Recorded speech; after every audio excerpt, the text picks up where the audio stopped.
Hola, nuevamente nos encontramos en el mundo maravilloso de la literatura. El día de hoy vamos a analizar un poco qué fue el romanticismo y quizá a uno de sus más grandes representantes, al gran Víctor Hugo, conocido como el Coloso de la Imaginación. Y su obra, que en el siglo XVIII marcó época, llamado Los Miserables. ¿Qué cosa será el romanticismo? ¿Qué es el romanticismo? Es un movimiento cultural y político. Hasta allí no se diferencia en nada con los otros movimientos literarios. Surgió a finales del siglo XVIII, en Alemania principalmente. Luego se extendió a Inglaterra, Francia principalmente, como reacción a los principios racionales de la Ilustración. Antes del romanticismo estuvo el movimiento del neoclasicismo. El siglo, el movimiento, le llamaban al neoclasicismo de la Ilustración, de los ilustres. Allí no cabía nadie. ¿Por qué? Porque habían reglas específicas. Y ante esa reacción surge el romanticismo. Y el romanticismo es pues lo contrario a lo que fue la Ilustración o el neoclasicismo. ¿Por qué surge? Acordémonos, en el siglo XVIII, específicamente en el año de 1789, se dio la Revolución Francesa. ¿Y qué cosa? ¿Por qué tiene que ver la Revolución Francesa con el romanticismo? Esta revolución, este movimiento político, originó profundos cambios en la mentalidad política y social a principios del siglo XIX. Se produjo una ruptura con cualquier movimiento cultural precedente y apareció una nueva forma de ver el mundo. Este cambio de actitud se caracteriza por la exaltación del individuo y por la defensa de la libertad y de la imaginación como principio básico de la creación artística. Por ejemplo, en nuestro continente, ya sabemos que inicios del siglo XVIII, específicamente inicios del siglo XIX, comienzan las emancipaciones, las libertades. Por ejemplo, el Perú alcanzó su libertad, ¿no?, su independencia en los años 1820 y específicamente en el año de 1824. Justamente todo esto, la Revolución Francesa originó todo eso, y no solamente aquí en América, sino en el mundo entero. ¿Cuáles fueron sus características principales? El ansia de libertad. El romanticismo es una reacción en contra del neoclasicismo. La libertad creativa desplaza a la razón ordenadora. Era difícil durante el neoclasicismo, por ejemplo, hacer literatura, porque tenías que cumplir reglas que se imponían. Entonces, a raíz de ello, el romanticismo nace y inmediatamente alcanza su aceptación. La exaltación del yo individual. En el siglo XVIII neoclásico, con el despotismo ilustrado, la voluntad del rey se imponía sobre la opinión de sus súbditos. En cambio, los postulados de la Revolución Francesa, libertad, igualdad y fraternidad, hicieron variar la situación. Ellas fueron las ideas inspiradoras del romanticismo, que propugnó una intensa valoración de la propia personalidad. El espíritu de rebeldía, las ansias de libertad, se traduce en un espíritu de rebeldía que se observa en numerosos personajes literarios, todos ellos aventureros y rebeldes. Sentimiento de soledad y de resignación al sufrimiento, o al fatum romántico proviene de un emparentamiento con la cosmovisión cristiana medieval. También era eso, el romanticismo, una reacción de lo que fue la Edad Media, ¿no? Temas que se trataron durante el romanticismo. La libertad, principalmente, ¿no? Es el motor de los románticos. El amor es un sentimiento tan idealizado que lleva a igualar a la amada con Dios. Miren, ¿no? Llevaron a eso, el amor. El otro tema era la naturaleza que proyectaba en sus sentimientos. O sea, el autor, el romántico, creaba su mundo ideal. Y ahí es que se concibe dentro de ello. La evasión. La evasión es un poco desatender otras cosas. El autor se escapa de su espacio y tiempo y se refugia en lugares imaginados, exóticos y lejanos. Y finalmente también otro de los temas que trata el romanticismo es la muerte.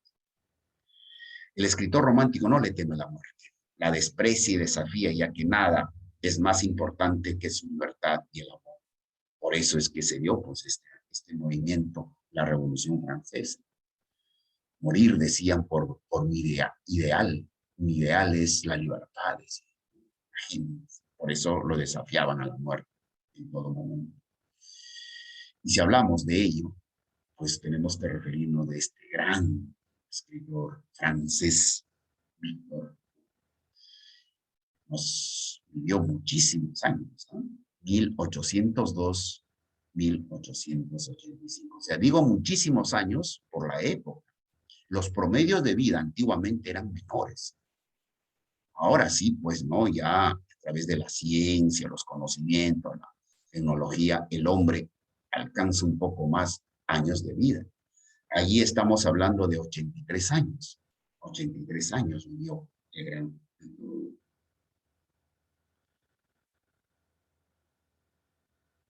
¿Quién fue Víctor Hugo? Poeta, novelista y dramaturgo francés. O sea, dominó los tres géneros: la lírica, la narrativa y el teatro. También fue un político e intelectual influyente en la historia de su país y de la literatura del siglo XIX. Un filósofo, un pensador, un político de su Francia natal. Nació el 26 de febrero de 1802 en Besançon, el menor de los tres hijos de Sophie Trebuchet y Joseph Leopold Sigebert Hugo. A muy corta edad decidió convertirse en escritor. En 1817, la Academia Francesa le premió un poema. Ya con apenas 15 años, él ya era galardonado. Por eso dice, a muy corta edad se inició como escritor. A la muerte de su hija, Leopoldine, en el año de 1843, se apartó del mundo de la poesía concentrándose en la política. Era monárquico, o sea, creía un poco en los reyes. Más tarde se hizo republicano, lo contrario al monárquico. O sea, renegó inicialmente de su idea. En 1851 emigró a Bélgica, dando comienzo a su exilio de 15 años en la isla de Guernsey. Eso ya es como político, ¿no? Francia lo exilia y lo lleva o se va a Bélgica. En el año de 1870 regresa a Francia y recibe una acogida triunfal por los parisinos, o sea, París. Muere en París el 22 de mayo de 1855. Él definitivamente tuvo muchísimo éxito con sus obras. Principalmente hablamos de sus obras, dos grandes obras maestras: Nuestra Señora de París y Los Miserables. Vamos a analizar a Los Miserables propiamente. Personajes. Primero hablamos de Jean Valjean. Quizá el personaje principal desde un inicio hasta un final dentro de la novela. Fue un hombre bueno, humilde, se preocupaba por las demás personas, fue enviado injustamente a prisión, se ve obligado a iniciar una vida diferente. ¿Quién fue Monsieur Myriel? Es un obispo de Digne. Dejó que Jean Valjean durmiera en su casa cuando fue liberado de la prisión. Le dio una segunda oportunidad. Fue uno de los personajes que marca la vida de Valjean, definitivamente. Este obispo hace mención a su apellido, el lugar donde es Digne, es un dignísimo hombre, porque él le marca la vida a Jean Valjean principalmente, ¿no? Como ya se ha apreciado anteriormente. Fantine, joven francesa huérfana, desde muy pequeña, Víctor Hugo la describe como una mujer bella, seria y callada, de pelo rubio y rizado, y ojos azul oscuro. Tras un romance de juventud con un estudiante Tolomeis, queda embarazada a la edad de 20 años. Ella la abandona. Fantine hace hasta lo imposible por su hijo. O sea, no es que lo abandone, sino ella tenía que trabajar para sobrevivir, pero no tenía con quién dejarlo. Y decide dejarlo con una familia que no es nada bueno ni nada, porque desde un inicio a la niña, a la hija de Fantine, lo sobreexplota, porque ellos tienen un negocio como una especie de bar, ¿no? Y la niña tiene que trabajar en ese lugar. Havertz, este es su cancerbero, su perseguidor, que es el inspector Haber, parte como el carcelero de Jan, y al ser el único que lo reconoce cuando éste reinicia una vida nueva y buena, se empeñará en atraparlo a como de lugar, persiguiéndolo y haciéndole la vida imposible. Entonces, Haber sería el opositor a Jean Valjean, un hombre malo, un hombre sin escrúpulos y solamente la venganza y el querer atraparlo a Jean Valjean. Pero Jean Valjean cumple sus penas, aunque en un inicio no, porque él no se sentía culpable, huye, y es donde alarga su pena y se convierte en 19 años. Pero él logra salir, pero Haber, cuando cumple su pena, logra salir Jean Valjean, pero Haber se encarga de hacerle la vida a ellos. Marius Pontermercy. Cuando era pequeño, su madre falleció y es separado de su padre por su abuelo materno. El señor Guillermo Normand, un hombre rico y presuntuoso, cuando cumplió 17 años su padre fallece y él se da cuenta de que vivía engañado por su abuelo. Se enfada con él y renuncia a todas las riquezas. Se enamora de Cosette al instante. Ahora, ¿quién es Cosette? Cosette es esa niña, ¿no?, que lo deja al cuidado de esta familia para que crezca. Pero ella ya de pronto crece, se hace adulta. Entonces, Cosette, el autor la describe como una joven muy bella. A los 3 años de edad, su madre Fantine, ante la imposibilidad de hacerse cargo de ella por no tener suficiente dinero, la deja en manos de los Thénardier, un singular matrimonio. O sea, la familia Thénardier lo dejan al cargo de ellos. Ellos administraban, tenían un bar pues de esos. Y ahí es donde Cosette prácticamente crece como una criada, prácticamente, como una especie de una niña esclava. No ha conocido, ojo, estamos hablando de Cosette, ella no ha conocido más que el miedo, la opresión, la violencia, el hambre, el trabajo, la discriminación y la miseria. Quizá todo esto hace que el gran Víctor Hugo pone esa frase al título de su obra, Los Miserables. A diferencia de su madre, Cosette, a diferencia de su madre, no ha perdido nada porque no ha tenido nada. Esta frase es importantísima que el gran Víctor Hugo acuñó en esta obra. Cuando dice, estamos hablando de Cosette, ella no ha perdido nada porque no ha tenido nada. Imagínense. El silencio es el único resguardo que tiene de la violencia que ha sido víctima. Todo el sufrimiento que tuvo este personaje, José. Jean Valjean logra salir de prisión, ahora estamos un poco resumiendo, se refugia en el aposento del Monseñor Muriel, después que cumple su pena, allí se va, y este monseñor o este obispo le da de comer, pero Jean Valjean comete el error de robarle algunos candelabros y algunos cubiertos de plata. Inmediatamente es capturado por la policía, los lleva, le dice, señor, esto es de usted, y él, para su admiración de Jean Valjean, este obispo le dice, no, yo le he obsequiado. ¿Mm? Mire, y ahí es donde él queda sorprendido, Jean Valjean, por eso que él marca, este obispo marca la vida de Jean Valjean. Y cuando ya pasa, se va a un pueblo y aparece de pronto con mucho dinero y se vuelve alcalde. ¿Quién cree? Se vuelve alcalde Jean Valjean. Él cambia de nombre, se llama ahora el señor Madeleine. El inspector Haber sospecha de él, lo viene siguiendo, está tratando, dice que él es Jean Valjean, no es el señor Madeleine. Sigue sus investigaciones. El alcalde, Jean Valjean, conoce a Fantine.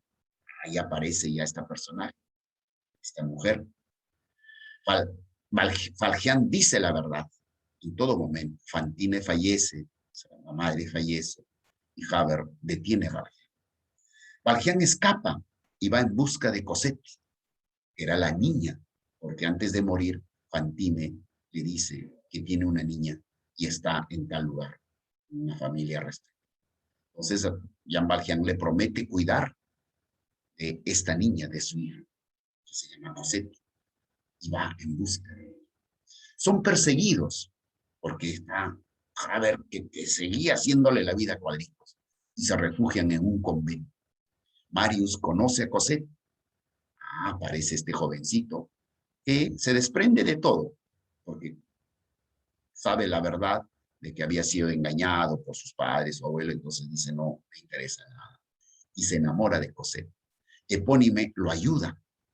Epónime muere salvando a Marius, ¿no? En la guerra, en ese momento se estaba dando una especie de guerra civil en el lugar donde se desarrollando.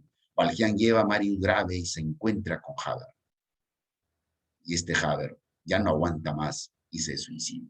Marius y Cosette se casan con bendición de Jean Valjean, pero lamentablemente Marius conoce la verdad de Jean Valjean y simplemente decide apartarse. Y él, Jean Valjean, se pone, le da lo que es la depresión, y hasta que en un momento, ya cuando estaba grave, ellos deciden recapacitar y van en busca, y él muere feliz. Allí tenemos el análisis literario, un poco para que se pueda desarrollar lo que es la historia fabulosa de esta obra. Entonces, allí es donde terminaría mi participación explicándoles acerca de esta gran obra del gran pintor. Hasta una próxima oportunidad. Gracias.